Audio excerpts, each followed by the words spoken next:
తండ్రి అయిన దేవుడు క్రీస్తు నందు వినియోగించిన బలాతిశయం ఎట్టుదో మీరు తెలుసుకున్న వల్ల నేను కోరుచున్నాను అని అంటున్నాడు.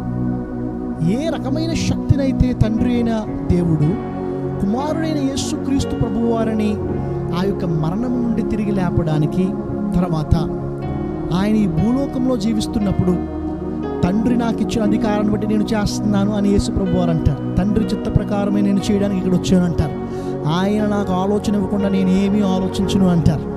సో ఏ శక్తితో అయితే యేసు ప్రభువారిని నింపి తండ్రి అయిన దేవుడు యొక్క లోకంలో మనుష్య కుమారుడైన యేసు ప్రభువారిని నడిపించారు, పరిశుద్ధాత్మ దేవుని కూడా అలా అనొచ్చు, నడిపించారు. ఆ శక్తి మీరు తెలుసుకోవాలని నేను ప్రార్థిస్తున్నాను అంటూ ఆయన ఏమంటున్నారంటే, మరణంలోంచి క్రీస్తును లేపిన తండ్రి అయిన దేవుని యొక్క శక్తి, ఆ యొక్క బలాతిశయం ఎట్టిదో కూడా నువ్వు తెలుసుకోవాలని ఆయన ప్రార్థన చేస్తున్నాడు. అరే ఎందుకు తెలుసుకోవాలండి? ఆయన శక్తిని నేను ఎందుకు తెలుసుకోవాలి?